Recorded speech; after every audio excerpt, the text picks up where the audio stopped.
Yo les trashers! L'humanité est au bord d'une crise existentielle majeure. Plus que jamais se pose une question. Qu'est-ce qu'être humain? Est-ce que nous ne sommes que 4 membres, 5 sens et une conscience? Remplacer chacun de ces éléments voudrait-il dire que nous sommes un autre être humain, voire plus du tout un humain? Et ceux qui ont perdu la vue, un bras ou sont tombés dans le coma, qu'en est-il pour eux? Une question complexe que le transhumanisme nous pousse à nous poser. D'ici quelques années, soyez-en sûrs, nous serons tous augmentés de nouveaux yeux, de nouveaux sens, de nouveaux bras ou l'extension de notre conscience. La science a déjà fait de grandes avancées dans ces domaines. Rien que notre smartphone n'est plus pour beaucoup d'entre nous un simple gadget, mais une extension de notre corps, un indispensable. C'est un sujet que j'adore, alors préparez-vous à un voyage dans un futur pas si lointain avec les améliorations cybernétiques et biologiques qui vont révolutionner l'humanité. Les prothèses cybernétiques.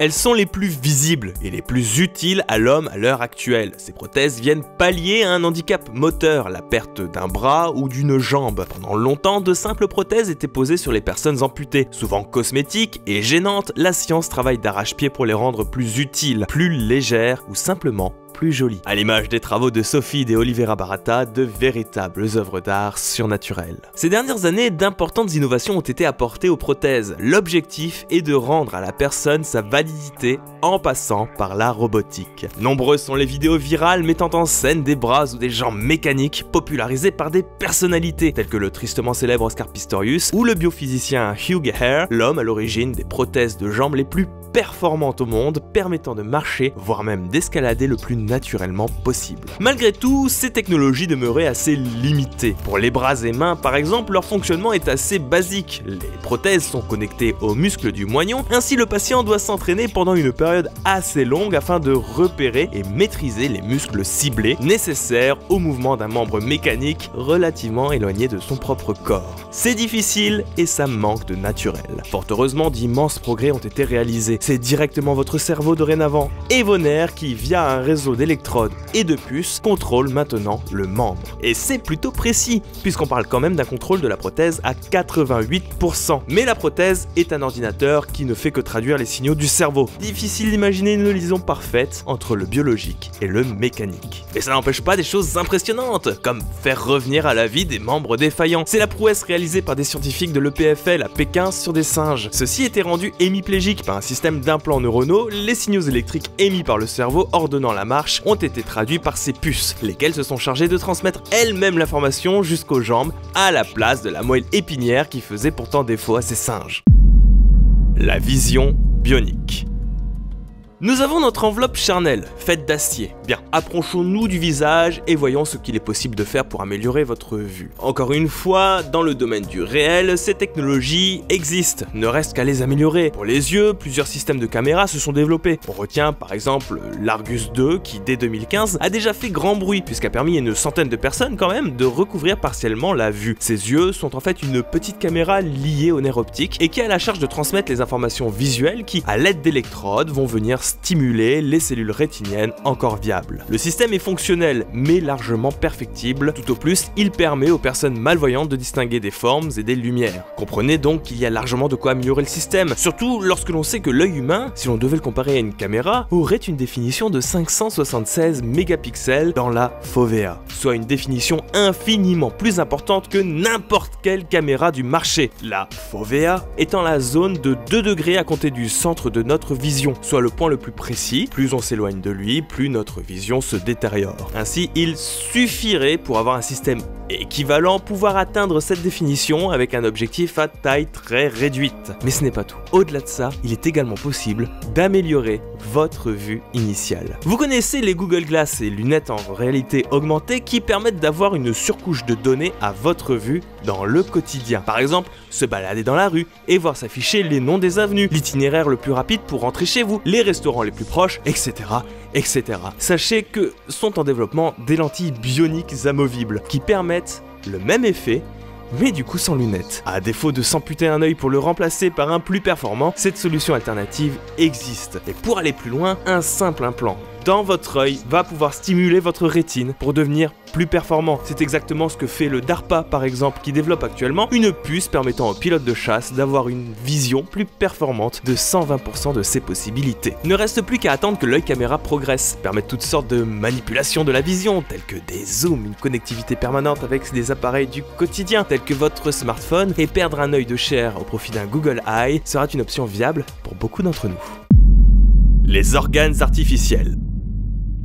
On s'attaque là à un point un peu plus sensible que les simples membres. Les organes ont une fonction et sont en symbiose avec l'ensemble du corps humain. Difficile de les remplacer sans provoquer de rejet, au même titre que les greffes. Alors, plusieurs solutions sont tentées. Pancréas artificiel pour les personnes diabétiques, censé réguler l'insuline plus simplement. De même pour les vessies, qui dans les faits existent depuis déjà un bon moment. Seul problème restant étant la sensation d'une vessie pleine, qui permettrait de jauger quand uriner ou pas. Aujourd'hui, il faut faire un petit peu attention. Il y a eu également des tests pour créer des trachées et bronches artificielles, un premier pas vers les poumons, organe le plus compliqué à reproduire dans l'immédiat. Les plus grosses avancées sont à regarder du côté des reins et du cœur. Les reins artificiels sont d'actualité. L'idée est de réduire le système de dialyse sous forme d'organes fonctionnels, agissant comme un vrai rein, c'est-à-dire filtrant le sang et le nettoyant de toute toxine. Le coup de maître est dans la conception en elle-même de ce rein. 2 compartiments, une pour extraire les petites molécules et l'autre capable de renvoyer le sang avec de bons nutriments dans tout l'organisme. Comment y ajouter des nutriments?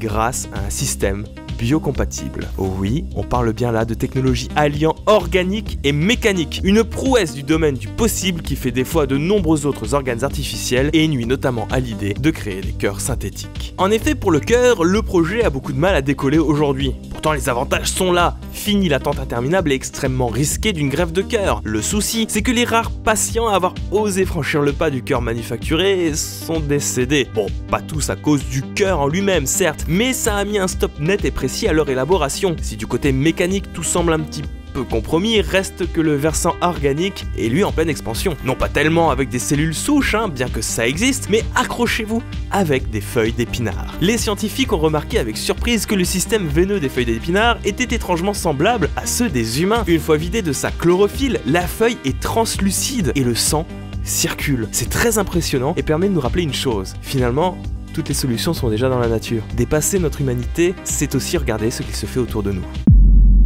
De nouveaux sens. Nous sommes humains. Par conséquent, notre perception est limitée à notre état, notre conception. Nous sommes biologiquement bloqués. Il existe une infinité de nuances de couleurs, une infinité d'informations que notre corps ne peut pas traiter. Et s'il était possible de créer une interface que l'on pourrait utiliser à volonté, nous permettant de s'éveiller à ce monde que jamais nous nous connaîtrons autrement. C'est en tout cas ce dont est persuadé David Eagleman. Galvanisé par le succès de son gilet sensitif, qui permet à une personne sourde de ressentir le son via un système de vibration dans le dos, Eagleman s'est posé la question de savoir si notre Umwelt, à savoir notre propre compréhension du monde, limitée aux moyens que nous possédons pour le comprendre, pouvait s'étendre. Par exemple, pouvoir ressentir le monde comme un serpent qui lui le voit par la température, comme la chauve-souris qui le comprend par écolocalisation, voire comme le chien qui vit dans un Umwelt fait d'odeur. La réponse est simple, oui. On peut aller plus loin et même au-delà de ce qu'il est possible d'imaginer. Son gilet sensitif était par exemple connecté à Internet, à Twitter plus précisément avec le hashtag TED2015. Ce gilet recueillait ainsi en temps réel les avis positifs, négatifs, voire neutres vis-à-vis de cette conférence sur Twitter. Ainsi le gilet a-t-il transmis directement ce que ressentaient des milliers de personnes. Un nouveau sens est né, une empathie profonde avec un groupe de taille importante a été rendue possible. Et David Eagleman avait la possibilité de savoir ce que son auditoire pensait de lui. Et il ne s'arrête pas là. Mis sur un pilote, le gilet permet à celui-ci d'être précis lorsqu'il guide son drone ou son avion. Il n'est plus alors question de traduire des informations visuelles, mais de les ressentir. L'objet est une extension de votre peau. Demain, il vous sera possible de ressentir les ondes, de comprendre en direct dans quel état de santé vous vous trouvez, quels sont vos besoins énergétiques précis, voire même de pouvoir ressentir une vision à 360 degrés, sans passer par une interface tampon. Vous l'expérimenterez vous-même. Vous aurez acquis de nouveaux sens. Un transhumanisme de chair, le biohacking. Et si tout cela n'était que de la science-fiction? Si le transhumanisme passait plutôt par la génétique? Est-ce que vous connaissez le CRISPR-Cas9? Il s'agit, pour la faire courte, d'une enzyme spécialisée dans la découpe de brins d'ADN. Un outil efficace, qui a révolutionné le génie génétique de ces dernières années, diminuant le temps de conception d'organismes génétiquement modifiés et leur coût de 99%. Aujourd'hui, tout peut être sujet à manipulation génétique, que cela soit pour le fun ou pour la science, des poissons fluorescents aux tomates qui ne pourrissent plus. Si je vous en parle, c'est pour une raison assez évidente. La mécanique a quand même d'affreuses limites, et le dépassement de l'humain a bien plus de chances de s'orienter vers la modification de l'ADN plutôt que des palliatifs d'acier. Nous pourrions dans un premier temps modifier notre ADN pour simplement supprimer toute maladie. Imaginez rendre notre corps insensible à certains virus comme le VIH par exemple. Même chose pour le cancer, ces cellules mourantes qui ne veulent pas mourir et se reproduisent pourraient être programmées pour mourir d'elles-mêmes, voire tout simplement mettre au point une défense immunitaire ciblant ces cellules pour les tuer une bonne fois pour toutes. Ce ne serait que le début. Nous pourrions également plus tard adjoindre à notre génome des brins d'ADN de homard ou de méduse pour que nos cellules se régénèrent, stoppant une bonne fois pour toutes le vieillissement. Puis,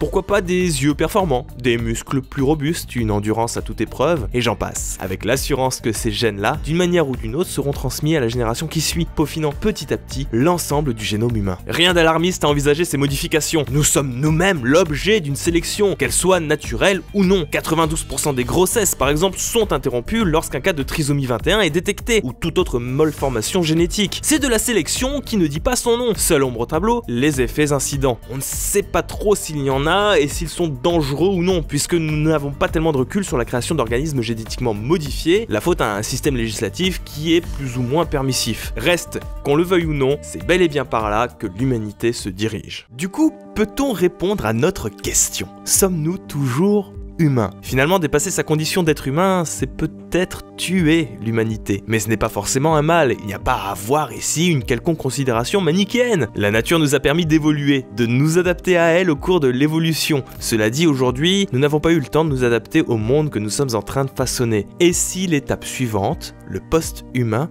devait être provoqué par l'homme lui-même, quitte à ce qu'il ne soit plus un homme au sens strict du terme. On peut être terrorisé à l'idée de changer, de disparaître. Pourtant, je pense à titre personnel que les effets bénéfiques seraient bien plus importants. Rien que l'idée de développer de nouveaux sens pour améliorer notre compréhension du monde serait une avancée majeure dans l'histoire de notre espèce. Voir comme un serpent, ressentir comme le chien, c'est mieux comprendre ce monde que l'on croit connaître, ressentir nos semblables, leurs craintes et leurs joies enfin.